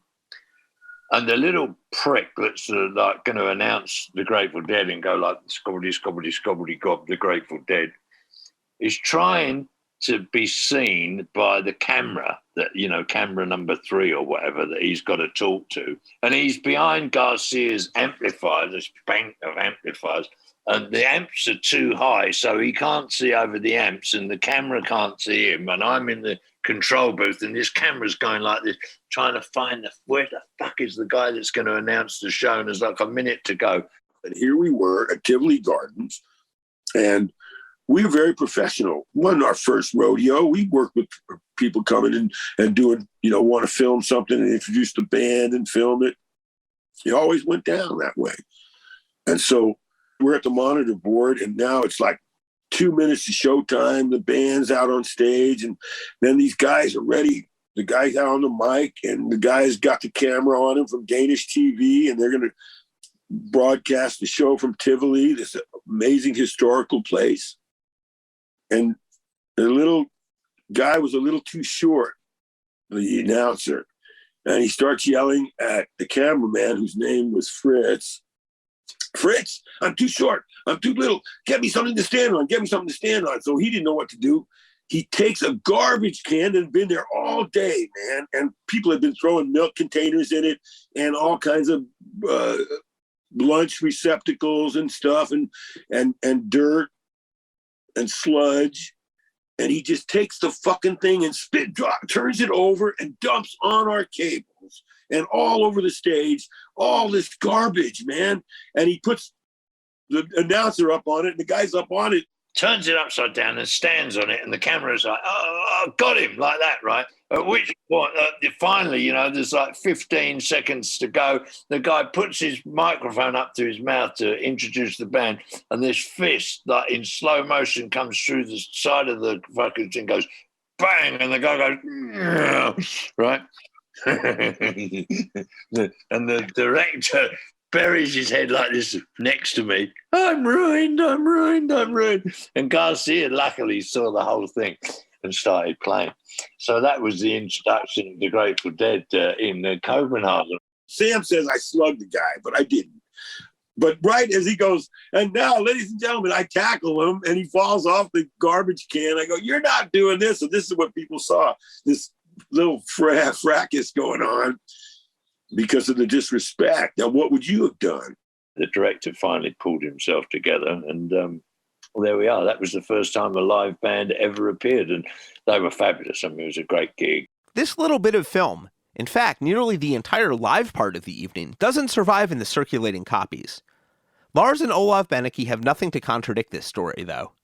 I called my dad and said, "Do you remember anything?" He was said it could have happened, but it was not put to him. And unfortunately, the people involved in the production are not here anymore, because otherwise I would have called Egmont or somebody else and said, "What the hell happened, guys?" And there's nobody from Tivoli around. Bjørn Lindstrøm, who'd seen them a few days previous, though, was watching at home and is positive he witnessed a more peaceful transition of power, with announcer Edmund Jensen sitting on the lip of the stage and introducing the band from there.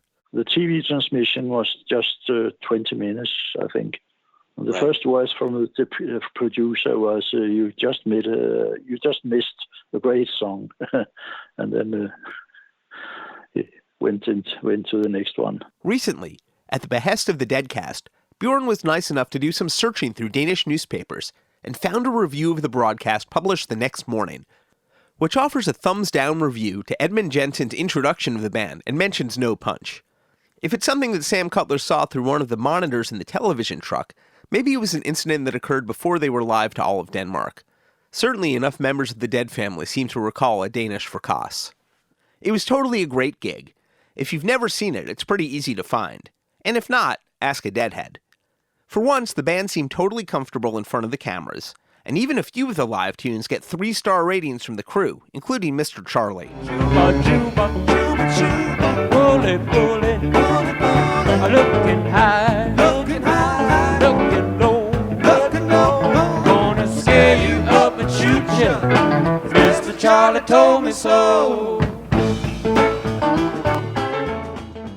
And the closing number of the live segment, and the only part of the actual live broadcast to currently circulate as video, the band's new single in Europe, One More Saturday Night. One more Saturday night, one more Saturday night. Hey, another Saturday night. Hey, another Saturday night.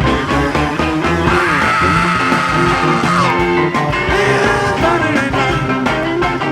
One more Saturday, one more Saturday night.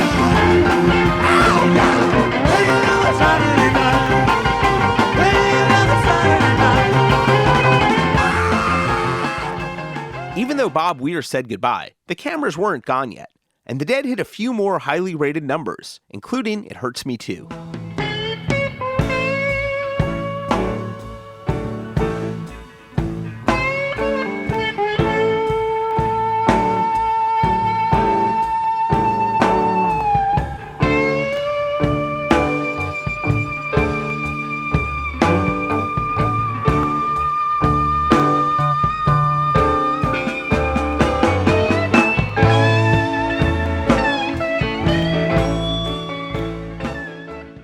And Ramble on Rose. I'm gonna sing you 100 verses in ragtime. I know this song, it ain't never gonna end. I'm gonna launch you up and down the local county line, take you to the leader of the band. Perhaps the show's most legendary moment didn't warrant a rating, but it's there on video. My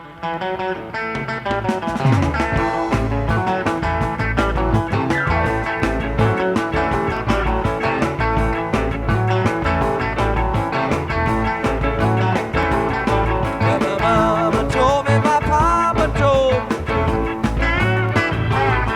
My mama told me, papa told me too. And I should be here trying to sing these railroad blues. During Big Railroad Blues, the clown masks and Groucho Marx glasses they'd been using to weird the locals find their way to the stage, with band and crew alike donning bozo costumery for one of the band's most visually arresting performances. And it was me that went in New York to a joke shop and bought all those bozo masks and all that stuff. We brought a big bag of those with us, just for the hell of it. And ended up becoming iconic to that tour as the guys wore them in a couple of places and played, you know. And we would go into towns in our two buses, and we had 50 of us. And we would have all those masks on, and we had some other masks that I kept them for all these years. They were in my barn, but they all melted together in this giant thing from a window had hit them and just UV'd them into a pile of all this mixed up alien faces and strange masks. I should have preserved them. They became such a historical thing. People loved them.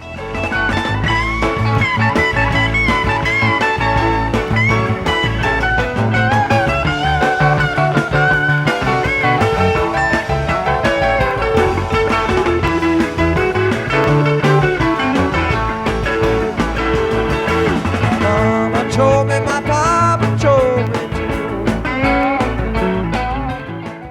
When the shoot ended, the band took another set break and came back for another piece of important business.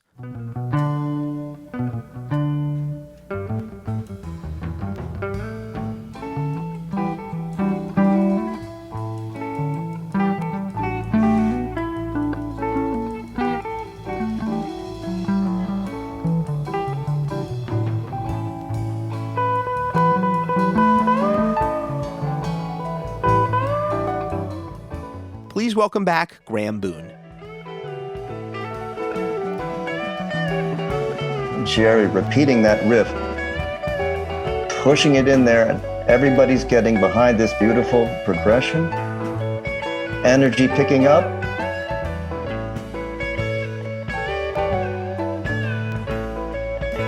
Listen to Bob and Keith together.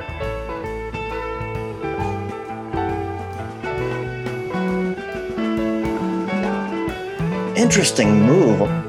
Jerry on this slow descending line. Low, down, down, down.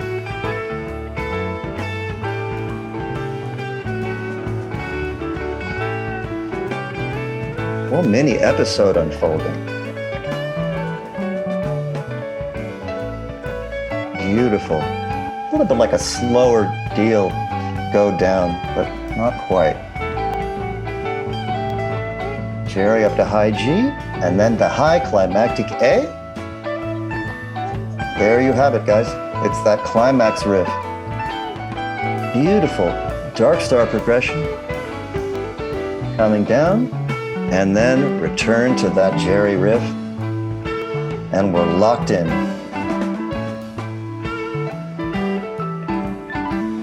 And now, quieting down for the first verse.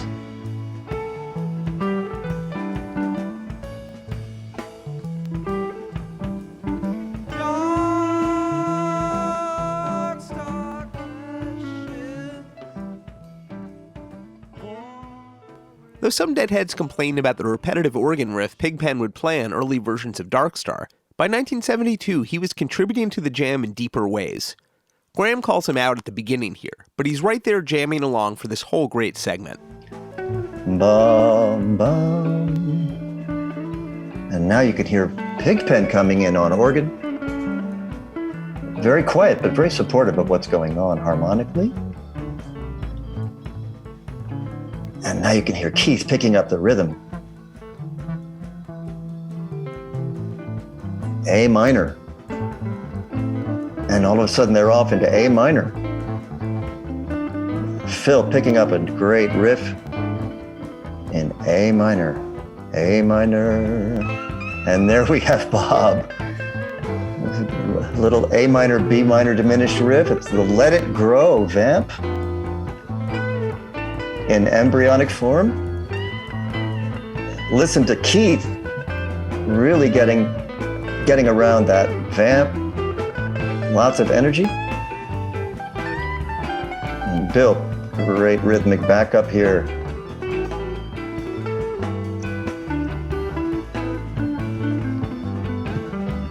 Phil backing up the Bob riff.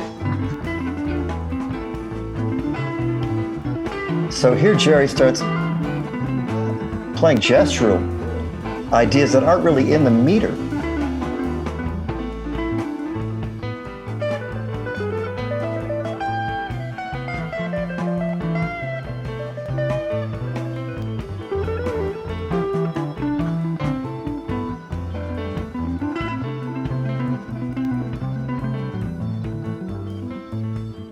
Bob stops playing that vamp.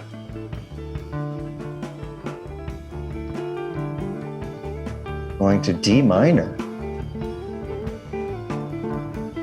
Interesting. Where might they go from here? Now to G. Mom. And then back to A minor.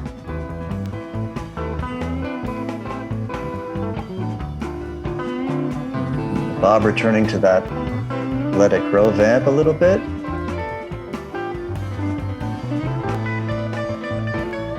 Notice the loose meter.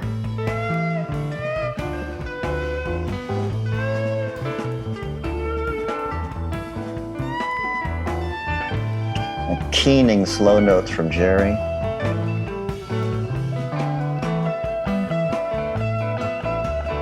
And now Jerry hitting an insistent high E.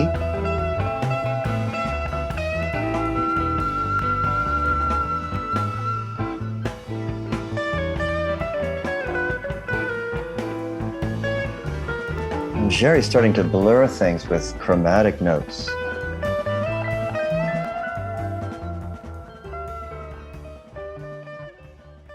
The Dead liked their song suites, and in Europe, Darkstar was pretty solidly linked to one song in particular.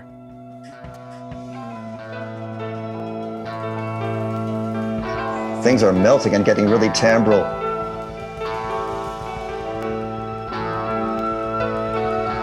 Oh, beautiful. Complete opening up.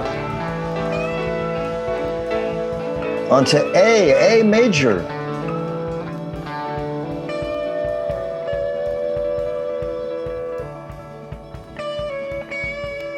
And now we're waiting for it to come out.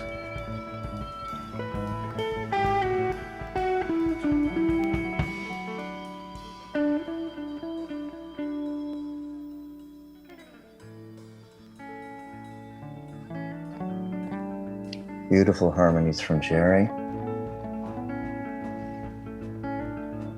Bill slips into rhythm.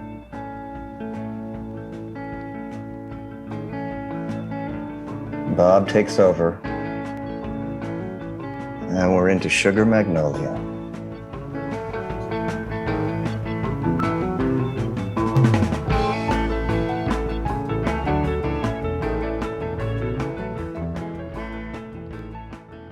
Alan Trist. Denmark. That was at Tivoli Gardens, wasn't it? And and there was a TV show done there. I think later on it became problematic for copyright reasons as to how it could be used. David Lemieux. There's a copy in the vault, but there's no ownership and there's no quality to do anything with, even if there was. But there is a master somewhere in Europe that is owned by somebody, by an organization. Also, unfortunately, the third set from Tivoli 417, which is the Dark Star Caution Night, there doesn't appear to be video of it. I think there's a one-camera shoot on kind of mediocre video that's more of an in-house feed. I think it's more of like a closed caption or a closed circuit thing, whereas the rest of the show looks amazing. That was the part that was broadcast and looks wonderful, multi-camera, great angles. The third set, unfortunately, wasn't. There's no known great quality film of it. And we have talked to the owner and they've dug through and they've never found that either. But it was an important show. It is one of those shows that you talk about. It's not, forgotten. Also because mainly because it was recorded and has been shown many times on Danish television. It's something that pops up as being one of the historic shows in Denmark. And people refer to, and that's why I said that if everybody who claims being there on that night, Madison Square Garden would be too small to play for having all those people. Pigpen made an impression, as Hans Frank recalls. Well, I'm really happy that we managed to see and hear Pigpen play and sing. That was amazing. Actually, when I was I went into the Air Force a year later and to do my service. And then there I heard that Pigpen had died, so Danish TV actually sent some of the Pigpen tunes from the show, put them on television. And of course, Danish fans got a triple album of the tour. And then we got this marvelous triple album, and that was kind of the holy grail of music, the go-to album of the time, Europe 72, back when it was just 3 LPs. Brought back some of the sensations of that night. And fans who attended the first night at Tivoli can even say they contributed. Yeah, I'm clapping on that. So is Dan Terrell, who continued to be an enormous Grateful Dead fan, reviewing their albums and writing likely the only Danish language essay on Robert Hunter, even translating some of Hunter's lyrics into Danish. Dan Terrell would die in 1993, but would have one more powerful encounter with the Grateful Dead. Lars Movin. On his very last trip to California in 1989, he actually got to see Grateful Dead on sort of their home turf or whatever. They played a number of shows. I think it was 3 days in a row in Mountain View, just south of San Francisco, in something called the Shoreline Amphitheater. And he happened to be there on holiday with his family, or they were traveling California.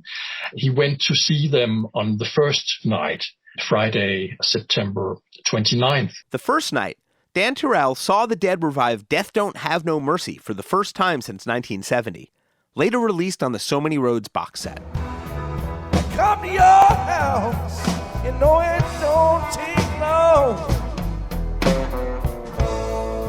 You look in the bed, find your mama is gone. Death don't have no mercy.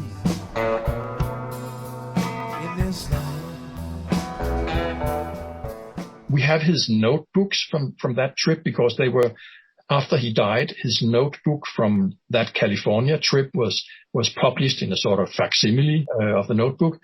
And you can see from his note that he was slightly disappointed because Jerry Garcia apparently was not that well that evening. it turned out not to be quite the experience that he had hoped for.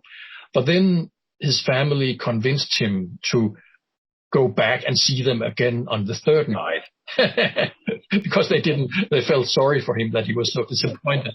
So he was allowed to go one more time, and on Sunday evening. And this time, Jerry Garcia was apparently much better, and it was a perfect concert. And they played Turn On Your Love Light that evening, which was one of the tracks that he really liked from the very first album that he ever reviewed by the Dead, Live Dead from 70. So he got to hear that track live, and they ended the night by playing Knocking on Heaven's Door by Bob Dylan as an encore. So it was a perfect evening. And in his notebooks, he writes about how beautiful it was and how much he felt like being part of that whole community of deadheads that were attending the concert, and that he finally experienced that feeling of being part of that whole thing. So in the next couple of days, he was just, floating on a cloud. And he says in his notebook, his family could hardly recognize him because he was just so happy. So it was bliss. So it was very beautiful that he got to have this experience because, unfortunately, he didn't live much longer. He got cancer when he was 47 and died soon after that. So that was sad. But he had this experience just before that. So that was beautiful. And just to give you another idea about how much he valued the Grateful Dead, just before he died, he had made a Danish translation, sort of his own version of Black Muddy River from In the Dark, where he sort of transformed it into a piece about Copenhagen or a Danish location. And on his own request, Black Muddy River, the actual track from Grateful Dead's album, was also played at his funeral. So the Grateful Dead followed him right till the end, you could say. I will walk alone by the Black Muddy River and sing me a song of my own. I will walk alone by the Black Muddy River, sing me a song of my own. The Danish Dead scene remains a cozy place. Bjørn Lindstrøm, who saw the Den in 1972, now runs the website dancingbear.dk, acting as an importer of cool Dead stuff to Denmark. I got the idea to save a little on the postage, which was a great part of the expense. If I could buy a number of each item, the postage would be spread out, of course. It started small in 99 and 2000 and grew very slowly, and it's not a thing I'm making big money out of. I don't have many regular customers, but the ones I have are very regular, both in Denmark and in many countries in Europe. Apart from the shop, I have some deadhead friends whom I meet once a year. One of them is a fantastic record collector. He has vinyls and CDs and tapes from the floor to ceiling in his little flat. So we go there and listen to great music for a long evening and most of the night, once a year. Alan Trist had a memorable run-in during the loadout from the Tivoli Gardens, which we'll use as a way to start our own loadout from Denmark. In our last episode, we discussed the mythical figure of Saint Dilbert, the mysterious vessel of hypocrisy. But he sometimes took earthly form. Mostly I rode the Bozo bus. And I had an interesting run-in with St. Dilbert. He accused me of not carrying my weight and set me to breaking down the setup after the Tivoli Gardens gig in Copenhagen. By that time in the tour, some of the crew got a little fed up with some of the managers and office people saying, "Why you guys are just riding along? You're not doing any work, We're carrying you." It was a kind of typical complaint between the different parts of the Dead organization. Well, I immediately volunteered to help the crew on their loadout after a show. I said, well, I can do something here. My job was to wheel road cases from the stage to the equipment and back, and almost immediately, one catapulted over a loose cable and sundry items spilled on top of each other and clattered across the parquet floor. Eloquent silence and devastating glares from the crew. But to be fair, the saint was forgiving. So perhaps you can guess the identity of St. Dilbert. Ready to know the inspiration for St. Dilbert? It was Steve. He was the saint and is to this day. I turned around and then all the crew were looking at me from the stage where they were stacking up stuff, but then there was a lot of laughter, and I don't think anyone ever tried to help out the crew anymore on that. I was trying to tell Hunter that he was psychic when he wrote St. Stephen. I said, you wrote that about me, but you didn't know you were writing it. So he started calling it St. Dilbert, as the stupidest thing he ever heard, right? And so he was playing with that. And it was onward to Germany. There was another ferry ride, as Donna Jean recalls her encounter with what is now known as Hijge, a Danish love of comfort. We left Denmark on a ferry, an overnight trip on a ferry, and that was also something that I definitely remember, because at that time, I had no even thinking about what European bedding was like. Like, it was so different than ours. And that's where, like, the concept of a comforter and all of that came from when I got on that ferry, and there were these comforter-like things that we slept in. And I went, wow, that is really cool. That's very different. And I loved being on that ferry. And I have a photo of Keith and Jerry just smiling, laughing together on that ferry. And it's just a special memory.